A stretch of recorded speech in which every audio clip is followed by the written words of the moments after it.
Hi friends, ఎలా ఉన్నారు? నేను బాగున్నాను. మీరందరూ బాగుండాలని కోరుకుంటున్నాను. ఫ్రెండ్స్, మీకు నా కథలు నచ్చినట్లయితే ప్లీజ్ సబ్స్క్రైబ్ చేయండి, షేర్ చేయండి, లైక్ చేయండి. ఇప్పుడు కథలోకి వెళ్దాం. చదువుతున్నది శోభారెడ్డి.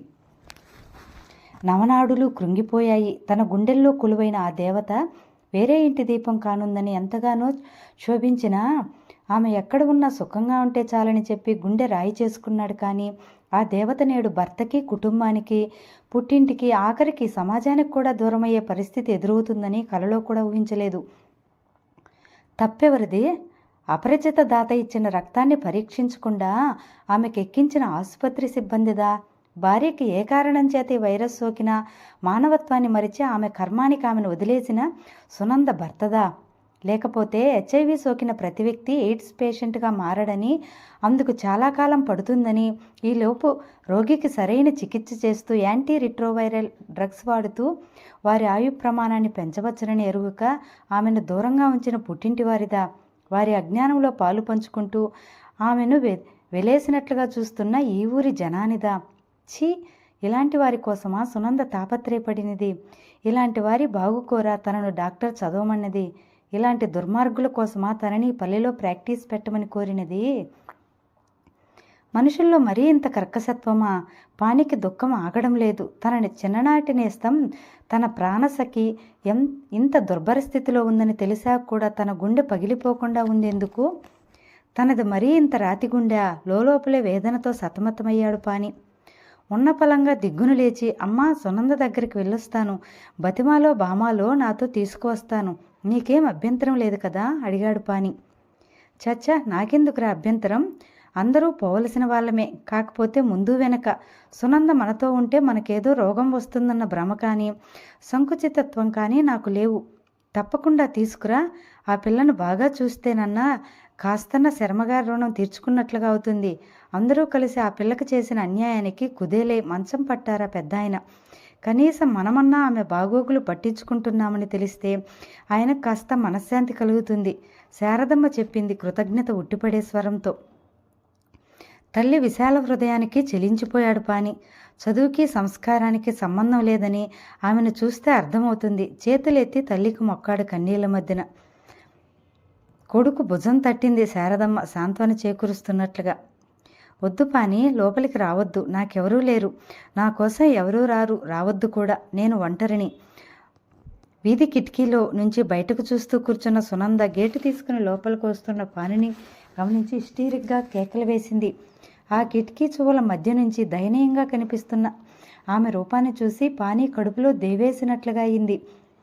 హడలిపోయిన ముఖబింబం రేగి పీచులు కట్టినట్లుగా జుట్టు, కళాకాంతి లేని దుక్కులు, పిచ్చిదానిలా కనిపిస్తున్న వాలకం పానీకి దుఃఖం ముంచుకొచ్చింది. సునందను ఆ స్థితిలో చూసేసరికి ఎలాంటి సునంద ఎలాంటి స్థితికి వచ్చింది? రాజకుమార్తెలా టీవీగా దర్పంగా తిరిగే సునంద నేడు హీనలా, దీనలా, అనాథల బాధతో మూలిగింది మనసు. చెప్తూ ఉంటే, నీకు కాదు, నా మాట విను పాని, నాకొచ్చింది మామూలు రోగం కాదనే కదా దిక్కుమాలిన దానిలో నన్ను ఈ మూలక పడేశారు. ఆఖరికి పని మనిషి కూడా నాతో మాట్లాడితేనే తనకు రోగం అంటుకుంటుందేమోనన్న భయంతో వీధి గడపలో క్యారేజ్ పెట్టేసి పారిపోతుంది. అలాంటిది నువ్వు నన్ను చూడ్డానికి వచ్చావెందుకు? వెళ్ళిపో పాని, నా దగ్గరకు రావద్దు అంటూ బోరుమని ఏడ్చింది సునంద. ఏం కాదు సునంద, నీకు తెలియదా? నేను ఒక డాక్టర్ని. ఇది అంటురోగం కాదు. ఒకరినొకరు చూసినంత మాత్రం చేత, మాట్లాడుకున్నంత మాత్రం చేత వ్యాప్తి చెందదు. నా మాట విని తలుపు తీయి బతిమలాడాడు పాని. నిజంగానా? మరి మరి ఊళ్ళో అందరూ నన్ను అంటరాని దాన్ని చూసినట్లుగా చూస్తున్నారేమిటి? ఆఖరికి మా ఇంట్లో వాళ్ళు కూడాను. అమాయకంగా అడుగుతున్న సునంద కల్మషం ఎరగని పసిపాపలా అనిపించింది పానీ కళ్ళకి. వాళ్ళందరూ మూర్ఖులు, ఏమీ తెలియని వాళ్ళు, వాళ్ళ మాటలు పట్టించుకోవద్దు, ముందు తలుపు తీయి లాలనగా అడిగాడు పాని. ఏమనుకుందో ఏమో కిటికీ దగ్గర నుంచి లేచి వచ్చి తలుపు తీసిన సునంద శరీర కాంతి తగ్గి ఆలనాపాలన లేకుండా శుష్కించిన దేహంతో, మాసిన చీరతో దయనీయంగా ఉన్న సునంద రూపాన్ని చూసేసరికి పానీ కళ్ళల్లో నీళ్లు సుడులు తిరిగాయి. సునందని ఇలా చూడటానికా తాను బతికున్నది? అందాల చంద్రబింబం లాంటి సునంద, అపురూప సుందరి అయిన సునంద ఇలా కానవస్తుంటే అవ్యక్తమైన బాధ గుండెల్లో కెలికేసింది. ఎలా ఉన్నావు పాని? అందరూ భయపడి దూరంగా నెట్టేసిన ఈ జబ్బు మనిషితో నీకేం పని? ఊరందరి చేత వెలివేయబడిన ఈ సునంద ఎలా ఉందోనన్న జాలితో నన్ను పలకరించిపోవడానికి వచ్చావా?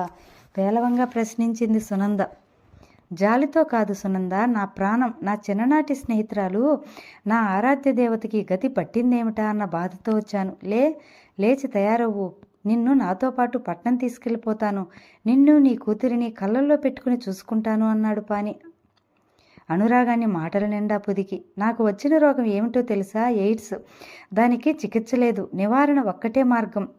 అడ్వర్టైజ్మెంట్ అనుకరిస్తూ నవ్వడానికి ప్రయత్నించింది సునంద. పూలిష్గా మాట్లాడకు సునంద, నీకు సోకింది HIV వైరస్ మాత్రమే, అది ఎయిడ్స్గా మారడానికి టైం పడుతుంది. ఈలోపు మంచి మందులు వాడుతూ ఆరోగ్యకరమైన పోషకాహారం తీసుకుంటూ ఉంటే లైఫ్ స్పాన్ని ఈజీగా పొడిగించవచ్చు. ఈ మనుషుల అజ్ఞానంతో మూర్ఖత్వంతో చెప్పే మాటలు నమ్మి నీ ఆరోగ్యం ఇంకా పాడు చేసుకోకు. నీ మీద ఆధారపడి నీ చిన్నారి పాప ఉందన్న సంగతి గుర్తుపెట్టుకో మందలింపుగా అన్నాడు పాని. సునంద బాధగా చూసింది పాని వైపు. ఆ చూపులో ఏదో ఆవేదన నిండింది. తన పేగు తెంచుకు పుట్టిన ఆ పసిదాని భవిష్యత్తు ఏమిటా అన్న బెంగ స్పష్టంగా చదివాడు పాని సునంద చూపుల్లో. నా బాధ అదే పాని, హాయిగా తండ్రి వెచ్చని కౌగిలిలో ముడుచుకో పడుకోవలసిన వయసులో ఇలా రోగగ్రస్తురాలైన తల్లితో పాటు వెలివేయబడి ఇలా నికృష్టమైన జీవితం గడపాలని నా చిట్టి తల్లి నుదుట రాసి ఉంది. నా గురించి నాకు బెంగలేదు. నా బంగారు తల్లి నా ఊపిరిలో ఊపిరి. నా అనన్య సంగతి ఏమిటా అని తలనిడులుతున్నాను. జీరబోయింది సునంద స్వరం. నీకు నీ బిడ్డకు వచ్చిన భయం ఏమీ లేదు. మీకు నేనున్నాను. నాతో మిమ్మల్ని తీసుకెళ్ళిపోతాను. అమ్మ కూడా అదే చెప్పి పంపింది, హామీ ఇచ్చాడు పాని.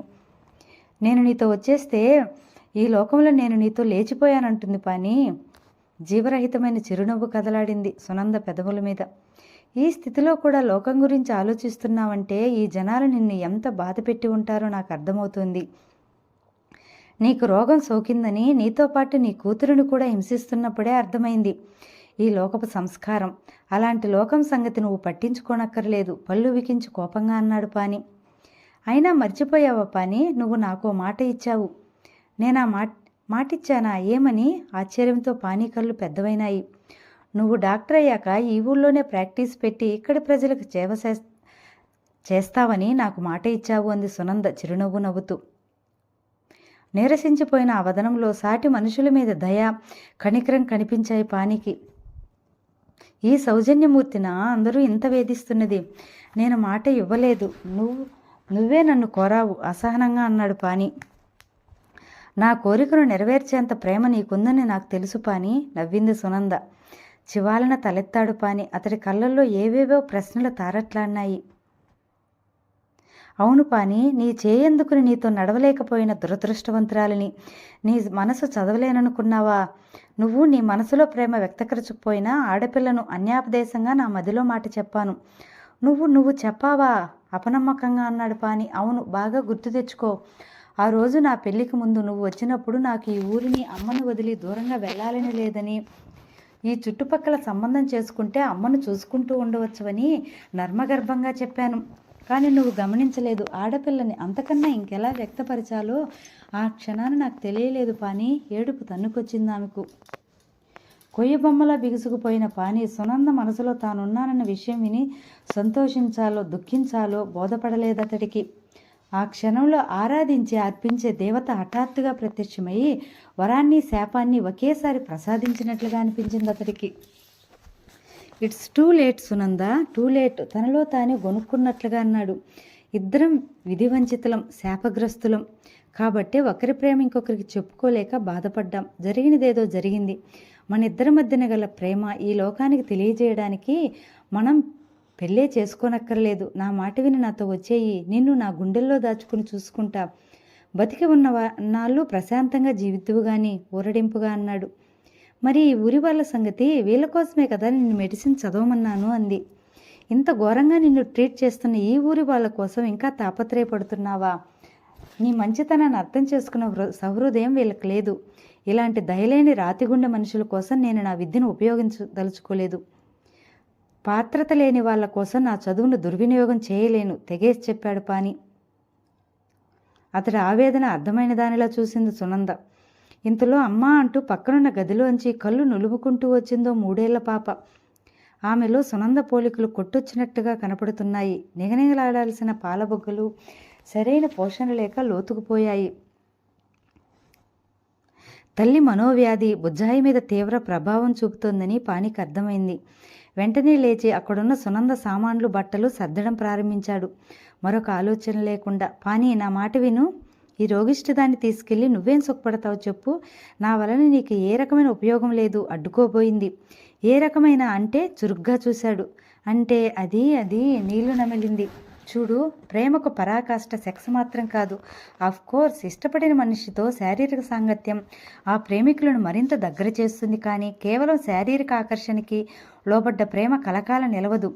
ప్రేమించిన మనిషి ఏ స్థితిలో ఉన్నా ఎలా ఉన్నా వారిని ప్రేమించడం, వాళ్ళ కోసం తప్పించడమే నిజమైన ప్రేమకు అర్థం.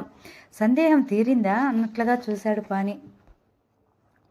సునందలో శంకలు ఇంకా పోలేదు అన్న విషయాన్ని ఆమె ముఖభావాలు తేటతెల్లం చేస్తున్నాయి. అది కాదు పాని, ఏదో చెప్పబోయింది సునంద. నువ్వు నిజంగా నన్ను ఇష్టపడితే గనక ఇంకొక మాట మాట్లాడకుండా నేను చెప్పినట్లుగా విను ఆదేశించాడు పాని పదునైన స్వరంతో. ఆ గొంతులోని మాయాజాలం ఏదో ఉన్నట్లుగా మారు మాట్లాడలేదు సునంద. గలగల సునందని పాపని బట్టలన్నీ సర్దేసి పాపను భుజాన వేసుకుని సునంద భుజం చుట్టూ చేయి వేసి నడిపించుకుంటూ యువతలికి వచ్చాడు పాని. ముందు మిమ్మల్ని ఇంటికి తీసుకెళ్లి దింపేసి మళ్ళీ వచ్చి సామాన్లు తీసుకొస్తాను అంటూ వాళ్ళని తీసుకుని ఊళ్ళోకి బయలుదేరాడు. అతడు సునందతో కలిసి ఊళ్ళోకి వస్తూ ఉంటే ఊరి జనమంతా వింతగా చూడడం మొదలుపెట్టారు. ఒకరిద్దరు నోరు విప్పి ఏదో అడగాలని ఉత్సుకత చూపించారు. కానీ పాని వాళ్ళకి అవకాశం ఇవ్వలేదు. శారదమ్మ ఆమెను ఆప్యాయంగా అక్కుని చేర్చుకుంది. పీడాకారంలా కానవస్తున్న ఆమెను చూసి కన్నీళ్లు పెట్టుకుంది. అప్పటికప్పుడు వంట చేసి కడుపు నిండా తినిపించింది. అనన్యను గుండెల్లో పొదుపుకుంది. తనని మా అమ్మ అని పిలవమని చెప్పింది. ఆ కొత్త పిలుపు అనన్యకు గమ్మత్తగా అనిపించింది. ఇన్నాళ్ళగా ఆమెకు అమ్మ అని పిలుపు తప్ప వేరే బంధుత్వం ఏదీ పరిచయం లేదు. తొలిసారిగా వేరే రకమైన సంబోధన తెలిసిన తర్వాత ఆ పిల్లకి అది అపురూపంగా అనిపించింది. బామ్మ బామ్మ అంటూ శారదమ్మ కొంగుపొచ్చుకొని తిరగసాగింది. చాన్నాళ్ళ తర్వాత తనను పట్టించుకుని ప్రేమగా 4 ముద్దలు తినిపించే వ్యక్తి ఉన్నారన్న భరోసా లభించిందో ఏమో. అన్నం తిన్న వెంటనే నిద్రలేక జారుకుంది సునంద.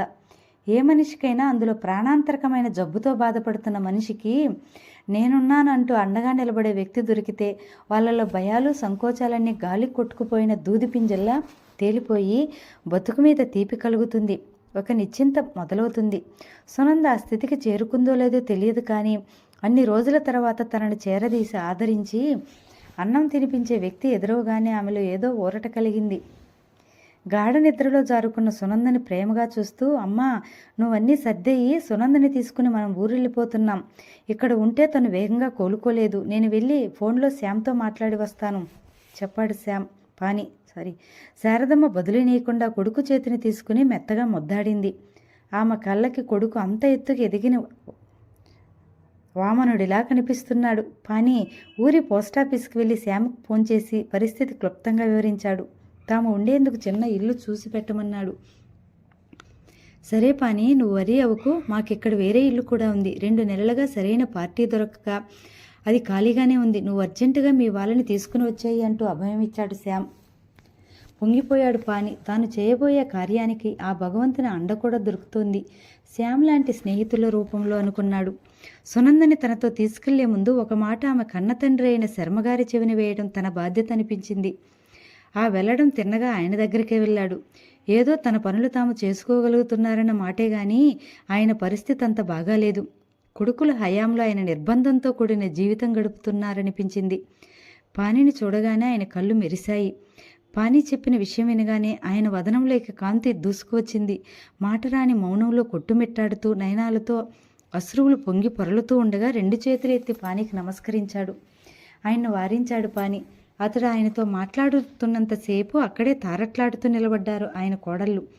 వాళ్ళని పట్టించుకోలేదు పాని. అతడికి తెలుసు ఇక్కడేం జరిగిందో, తానెందుకు వచ్చాడో అన్న నివేదికను వాళ్ళు ఎటూ భర్తలకు అందిస్తారన్న సంగతి.